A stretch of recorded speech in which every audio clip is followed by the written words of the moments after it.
It's the Real Estate Podcast, brought to you by ANZ Home Loans for financial well-beings. Hey, welcome back to another episode of the Real Estate Breakfast as we almost say goodbye to October. Yes, 7 days a week, of course, we are delivering your property information as heard on iHeartRadio, Spotify, Apple Podcasts and Amazon. Tuesday morning, yes, the 29th day of October. Now, if you pay strata management fees, the ABC ran an article, over a week ago now. It was about one of Australia's top strata management companies, Strata. They've come under fire for quietly revealing years of inflated insurance brokerage fees on clients' online portals. Apartment owners for the very first time can see that they were charged up to 6 times the industry standard. In some cases, fees reached 148% off the base insurance premium, far exceeding the typical 20 to 25% rate. Shocked owners are exactly that, sort of shocked by the prices, and it raises questions and concerns over transparency issues and fair practices. So to discuss and drill down on this a little bit further, because it's a widespread issue, we're going to catch up with Tyrone Shandiman from the Australian Consumers Insurance Lobby. And good morning to you, Tyrone. Welcome to the Real Estate Breakfast this morning. Good morning. Thanks for having me on. This is kind of a bit of a worry, this story. In this article, you've mentioned that you've never seen brokerage fees like the ones charged by Strata. Perhaps to kick us off, could you elaborate on how these fees compare to industry standards and what makes them so unusual? Yeah, so look, insurance brokers earn commissions and fees. Some do fee only, some do a combination of both, some just commission. The standard commission under an insurance policy is 20%. If there's no commission in the policy and you charge a fee, that's the equivalent of charging a 25% fee. So when we see commission of 148%, that's certainly something I've never seen before. I've seen it go up as high as 50% and it's raised my eyebrows, but 148%, I think it's fair to say that you'd be a very unhappy customer if you saw fees that high. So, in other words, your organisation are somewhat gobsmacked. Absolutely. That's a good way to describe it. Gobsmacked. And yes, I suppose it's also very disappointing to see this as well, because under the remuneration model, I guess that the strata manager owns the insurance broker, and they're telling their clients this is a great offer and putting it in front of them. So I suppose you look at all the practices and how that high commission is sold to the consumer. I guess there are some concerns about how that is all done. Okay, so the fees, they're excessive and unreasonable. In your experience, what negative consequences could these inflated fees have for strata owners? It really results in higher levies in strata, and it reduces the value of an investment when you've got higher levies. It really comes down to paying more. People might say, well, shouldn't the committee just be shopping this around? They put their trust in a strata manager to do the right thing. And when a strata manager is placing the business with a linked company, so a company that is interconnected, that is charging these excessive 148% fees, I guess it leaves a lot to be. There are a lot of questions that this strata manager and broker need to answer. The article highlights how Strata only recently disclosed the brokerage fees. What level of transparency should strata firms uphold regarding fees and commissions? I mean, you've touched on it. how can owners ensure that they're being charged fairly, I guess, is the question. Yeah, absolutely. I think the first thing is transparency and disclosure. Now, we see a lot of instances up until recently, because there's been some changes within the Strata Community Association. We've seen a number of examples where a quote is provided to consumers with a one-line total insurance cost at the end, but the breakdown is not provided. So I think that transparency is essential as a starting point. Like that's one point, but I think it really should come down to the fact that strata managers should be meeting their fiduciary duty and acting in the best interest of the clients they serve. Yes, and Strata, they argue that its fee-for-service model differs from traditional commissions, which they say justifies the higher cost. Now, how does this model typically work, and should strata owners be cautious of this particular model? Yeah, look, essentially, if you take commission out of the premium, the fee that you would charge that would be the equivalent commission amount is 25%. So that comment that they've made, I can't understand how they could use that to justify 148% and 115% in the second example that ABC had.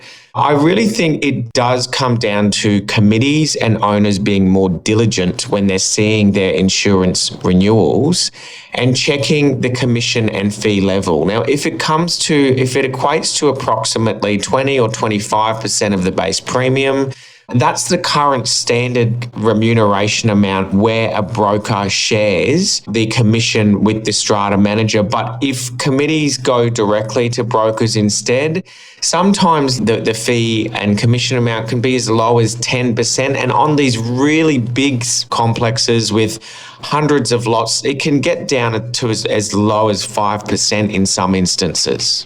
All right, we are talking all about stratas this morning with Tyrone. We'll come back. We've got some more questions for him, and we'll do that next. Gain insights with exclusive conversations from real estate professionals about buying, selling and investing across Australia. And right now it is time for another 30-second property tip. Let's go to Flemington there in Melbourne and catch up with Jason Watts. Good morning, Jason. What have you got for us this morning? Good morning. Thanks for having me. So a quick property tip. It's not about how long the property's been on the market. It's about how long the buyer has been in the market. What we're finding in a lot of instances, that buyer is the best buyer, and often they see something else because they've had a rush of blood. They've been bridesmaids before.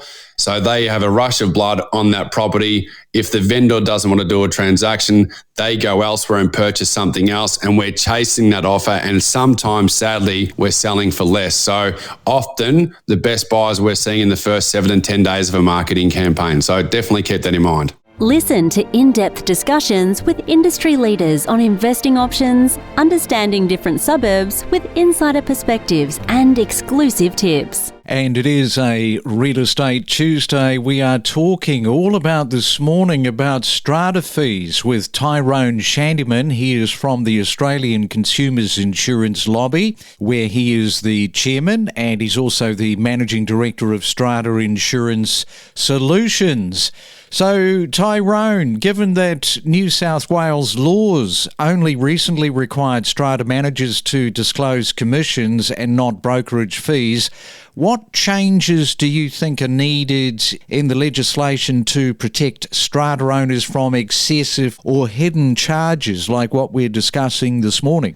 Yeah, so look, the New South Wales have recently released new legislation. It does go a long way on transparency and disclosure, because now under the proposed legislation, they want strata managers and brokers to fully disclose the complete breakdown of the premium, which will include fees and commissions.